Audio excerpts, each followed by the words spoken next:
Hello and welcome back to the channel, but just in case you're new here, my name is Mike, and in this video I'm going to be doing a quick review and of course the announcement so you can enter the giveaway for the upcoming live stream on Friday. But before all of that, I just want to let you guys know that I'm going to give my thoughts and my review for episode 7 of the Chucky TV series. So without further ado, let's slice right into it. So the first thing I kind of thought was really cool about episode 7 here was I love the flashbacks. Once again, I've been talking about this all through the first season and how nervous I was going into the TV show about the flashbacks because I felt like it was going to acknowledge things and show things that us, the viewers, really didn't need to know and didn't want to know. Oh boy, was I wrong. These flashbacks have been so much fun. They've been so entertaining. They're digging so deep into these characters, and I've honestly loved every minute of it, and this episode is the exact same because we got to see fun flashbacks from Charles Lee Ray and Tiffany when they got a little apartment together and kind of things are going well, but then not so much because he's cheating on her by killing without her. I thought that was a lot of fun. When's the last time you took me out for a dinner and a murder? That was a great line. I loved that. But I also love, take note of the date. 1988 is when these flashbacks are taking place. So, with that being said, this has got to be the lead-in to the events of the original movie, and I really wonder if they're going to tie in the Curse of Chucky, where he kidnapped Nika's mom, and then, of course, the chase, and Mike Norris, and the toy store, and all that stuff.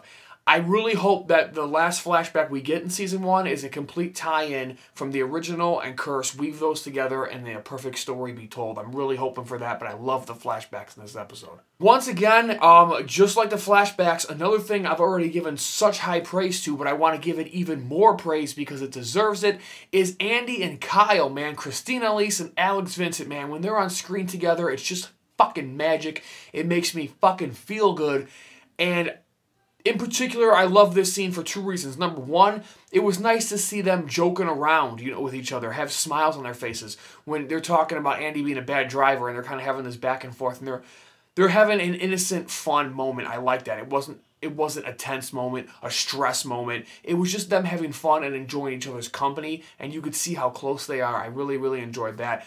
And also, of course, Andy locking the door and driving away without Kyle because he does not want to risk anything happening to her, and he knows what he's going into very well could be the death of both of them or one of them. He knows it's a dangerous situation, and after looking at that picture one last time, he knew that he did not want Kyle to get hurt in any way. So I really loved that. I hope to God they're not setting up a heroic sacrifice for Andy because I don't want to see the character go, and I'm not done seeing Alex Vincent on screen because he's so damn good at what he does.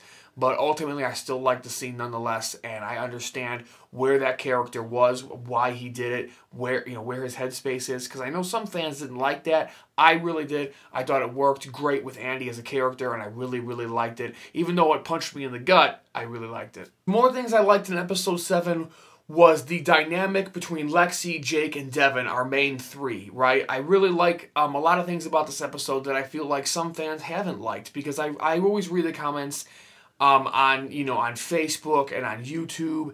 I don't typically watch other people's reviews. Sometimes I do, but sometimes I don't, because I don't want my opinions or the things that I say to be influenced by other content creators. So I don't want to come on here and just be a carbon copy of someone else. Everything I say is my genuine thoughts, my shit. I got a notebook right here in front of me. When I'm watching the episode, I write my shit down and whatnot. With that being said, I really loved the change in Devin's character, of him, of course, until the end. I really liked him just giving it all up and saying, you know what, this detective shit, this shit, hunting down Chucky shit, I'm done with it all. I'm washing my hands of it, I'm done. I saw people saying that was bullshit and that was stupid, it was unrealistic, but you guys got to remember, man, these guys are still kids, especially come from me. I'm 30 years old, right? To me, these guys are kids. They're teenagers. A trauma like that, losing his best friend, his mom, I could see why he would want to just turn his back and walk away from all this. I totally understand the character standpoint on that. Of course, in the end, he didn't. He ended up doing what he did and ended up being kidnapped. But regardless, I can understand his decision for that. Also, I know a lot of people were really hating on the whole Lexi kind of turning face. Now, she's been turning face now for a couple episodes. But at the same time, people are really hating that she dropped that, us, like we're family, the family you chose, right? I see a lot of people saying that feels forced and stuff. Here's the thing. Here's the thing about that, right? I don't know if everybody watching this can relate, but I know I can. If you've ever been through a traumatic experience with someone, a stressful, traumatic experience, it bonds you two. It will fucking seriously weld you two together, and you will be closer with that person than you ever have been. Now, I've never been through a situation where some of my dolls come to life and start trying to kill me, but at the same time, I've been through shit in my life with other people that is stressful and painful and traumatic, and when those things happen, it brings you closer. I've been at funerals, sitting next to a friend, while we are watching our friend be buried, and the person next to me, we're crying together, and we are that much closer because of that. It's unfortunate, but it's just true. So I feel like, in my heart, I feel like the storytelling was good, and I don't think it was forced whatsoever, so I really enjoyed that. Another thing I really loved was Tiffany showing up at the funeral and her kissing Junior's dad and telling her, I'm sorry for your loss and all that. That ties in with this whole big snowball of what I really liked about this episode was we're starting to see Chucky's plan slowly unfold. The whole season, I kept saying, even in some of these episodes, these show reviews that I've been doing, why is Chucky so intent on getting someone to kill? Right? One of these kids to kill somebody. Like, dude, like, just let it go. Jake didn't be a killer. Let it go. Then he tried with Lexi. And then he tried with Junior. Or he tried with, is it Carolyn or Caroline? Lexi's little sister. He kept trying to get these kids to kill. And I'm like, dude, why? Well, I think that it has all to do with part of the plan. Maybe a voodoo ritual, spell kind of thing. I think it's all going to be fully unveiled in the finale. But even Tiffany, even Tiffany kissing Devon Sawa, because she did that, it was the last push that Junior needed. Her showing up with the Swedish meatballs, making it look like that Junior's dad was cheating on the mom while she had the cancer and all this, and maybe that was the reason she killed herself, because she found out about the cheating, blah, blah, blah. That was what pushed Junior over the edge, and I thought the whole story in general, Chucky's master plan, is honestly even better than I thought it was going to be, and we're going to get the last piece of it in the finale where it's all going to be right in front of our face. Right now, we're still missing a little bit. A little bit's missing to kind of put it all together, but so far what I've seen, I'm loving it. And speaking on Junior and his dad, the crazy, crazy-ass intense scene of drunken dad going upstairs to confront Junior. They get into an argument. Chucky saying shit to the dad. The whole breakdown, everything. And the line that the dad delivered of the, your mom killed herself because she's a quitter like you. Woo!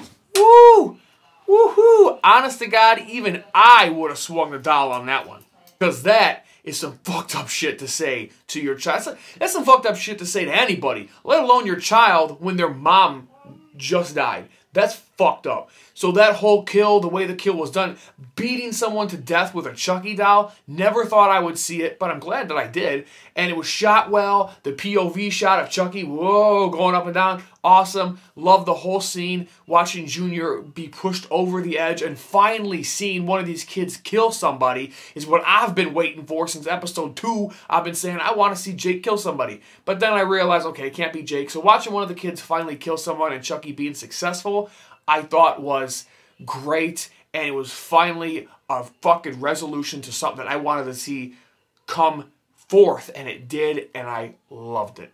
Did anybody else really love that twist when Devon showed up at the Charles Lee Ray childhood home?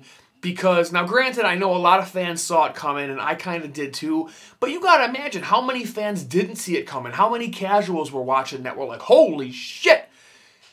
When Nika was pretending and then became, obviously Chucky and stood up and did the classic laugh and then kidnapped Devon. What I really loved about that was because the last time we saw Nika, she was Nika.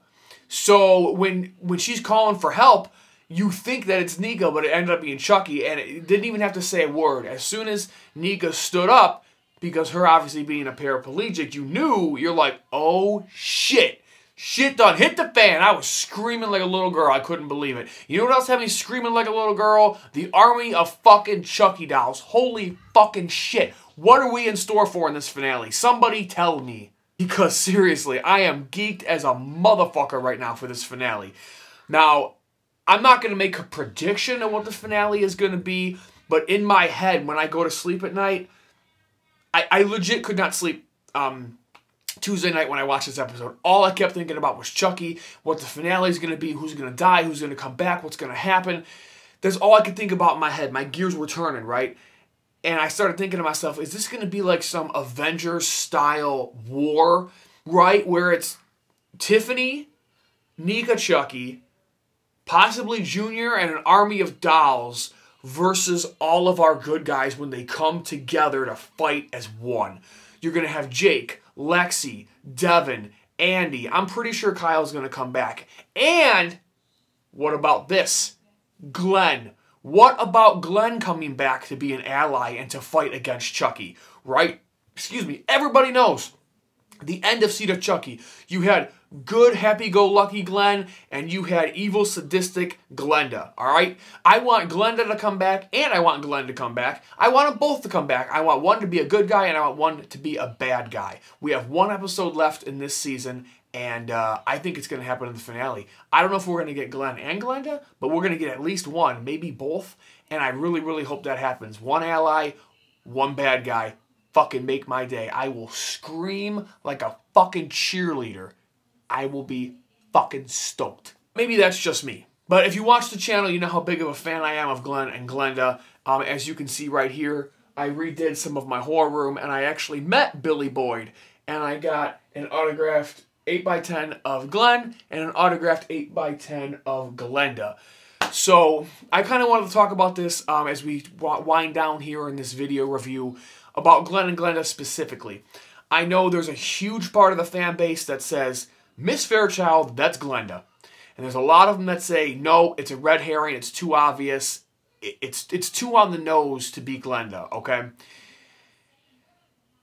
Next episode is the finale. We're probably going to get an answer on that. So I want to give one last prediction of my own before I see the finale and say that, yes, I believe that Miss Fairchild is Glenda. I believe it through and through, and here's why. Number one, in the first episode, the way that Miss Fairchild set that Chucky doll behind Lexi, cut off the lights, and she turned and smirked and closed the door, she knew. She knew. Why would a teacher turn the lights out on a student? It just doesn't make sense. Number one. Number two, obviously the way she looks and everything, that's a given. Also, so I guess her looks and everything, she's very strikingly similar to Glenda the last time we saw her. That's number two. Number three, the teacher has gotten a lot of screen time and a lot of focus. Why would, if her only purpose was to be there to be framed for a murder and then just be, Miss Fairchild did it, she was framed, okay, do away with her. Why did she get so much screen time? Why? If you know about film, right, I've read some books about film and making movies and stuff because obviously it's my passion, right? I read that nothing is ever on screen just because. Everything has a purpose. Every line of dialogue has a purpose. Which leads me to, what are we on, number four? Number four is when Detective Evans dropped the line about her criminal past or her delinquent past or whatever. Miss Fairchild has a past criminal record. Again, this could all be red herring shit. That's very possible. But I believe that is Glenda. Now, one more thing that leads me into Glenn or Glenda, Glenn and or Glenda is going to be in this episode is because, like I just mentioned, I met Billy Boyd at a convention. I drove out to Indiana and I met him, okay? And when I met him, he was autographing my pictures. He was looking down and he was autographing. And I asked him, I said, hey, do you think there's ever going to be a chance you could reprise the role of Glenn and never do the voice again? He literally looking down, he gets a huge smile on his face, and he just pauses. He didn't know what to say. It's like cat got your tongue cut type of shit, right? And he looks up at me and he goes, I don't know, you know, they were talking about it for the TV series, and, you know, we'll just have to, you know. And he starts, like, almost stumbling over his words, and he goes, do you like the show? Have you seen it? Did you like it? And I'm like, oh, yeah, I love it. I saw I think it was the first episode or second episode at the point when I met him. And I said, yeah, I love it. And he was like, it's amazing, man. Oh, it's amazing. And just the way that interaction went down tells me there's something there. Even furthermore, there was an interview with Don Mancini about 2 weeks ago, and they point blank asked him about the return of Glenn and Glenda. And his response was, just keep watching. I'm just saying. So that was my thoughts on Glenn and Glenda, and also my thoughts on the whole episode in general. One thing I want to get into as far as my negatives section, I wrote down here, is Junior stupid? This is the one thing in the story where I just don't agree with it. I just don't totally see it, right? How dumb can Junior be? People are dropping dead all around Hackensack, all around him. People are dying left and right. And Lexi, Jake, and Devin straight told him, Chucky's alive. He's killing people. He saw all this shit happen. In the very first episodes, he heard Jake talking to someone in the room, and he saw the only thing in there was the doll. And then all of a sudden, Chucky comes to life. He starts talking, and he's telling Junior to kill his dad and all this shit. Some people deserve to die. How dumb is Junior to not put 2 and 2 together? Well, people are dying. The doll's alive. Lexi and Jake were right. People are dying. Now he's telling me to kill. What the? Huh? I mean, come on, man. How stupid do you gotta be to not fucking put 2 and 2 together? Come on. I get that he's grieving. I get he's going through a lot, but come on. How did he not put 2 and 2 together? And even a little more so than that, he didn't seem taken back at all that the doll was alive. He was just like, oh, hey, what's up, Chucky? Like, he didn't say that, but you know what I mean? Like, he wasn't like, I'm surrounded by dolls and mannequins in this room. If one of these motherfucking things start moving, my fucking ass is out of here. So I'm just saying, you know what I mean? But that's really my only negative for the episode. All right. Let's get to the reason why everybody's here. Why my last review got 38 views as of recording this, and this one's probably going to be a lot bigger. Let's just get to the fucking brass tacks here. Y'all want the giveaway. That's why you're here. You don't care about me. You think I'm a schmuck.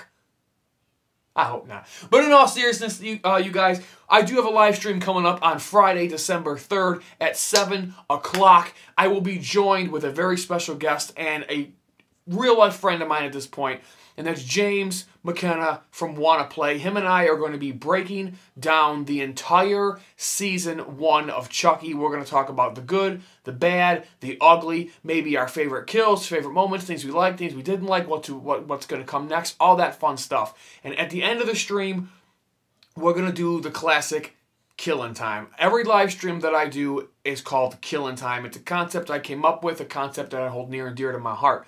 And one of my concepts was, when we get everyone that enters, we're going to put them in a hat and we're going to pull names, and some are going to be victims, and one is going to be the lone survivor, and the lone survivor is going to be taking this guy home.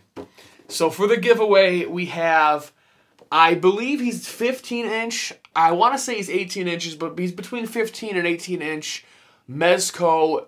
They call him Pizza Face Chucky from Child's Play 3 at the end of the film, obviously, when his face got cut off by that scythe at the carnival. Which, by the way, why the hell was there a real scythe at the carnival? It's never made sense to me.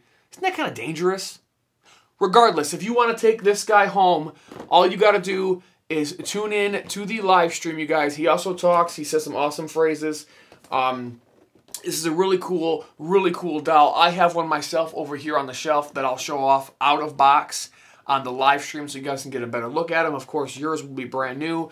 If you want to take this guy home, again, all I want you to do is hopefully be subscribed to the channel, and down in the comments below, tell me what character from the Child's Play franchise do you want to see return someday. Any character we have not seen yet as of episode 7, who do you want to see return? I want to see Glenn and Glenda. That's my #1 return. Who do you want to see? All you got to put down below is who you want to see come back to the franchise, and you will automatically be entered to take this guy home. He will be your friend to the end, I promise you that. So again, put down in the comments below who you want to return to the franchise, and that will tell me that you want to be in the hat, and then watch the live stream Friday, December 3rd, 7 o'clock. I want to say thank you all so very much for watching. It means the world to me. You can follow me on Instagram right there. You can also join our Facebook horror community group. All you got to do is go to Facebook and type in, "This is our design HC." My wife or myself will accept you right away, and you can start talking some bloody good shit.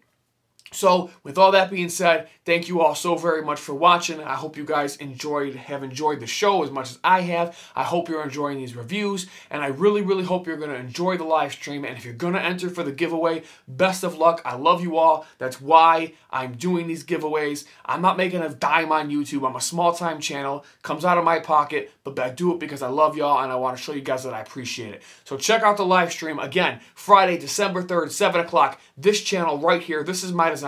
Tell your mom, tell your brother, tell your grandmother, tell them all to be there, and tell them there's a Chucky doll on the line for that ass. So thank you all so very much for watching. Again, my name is Mike, and this is my design.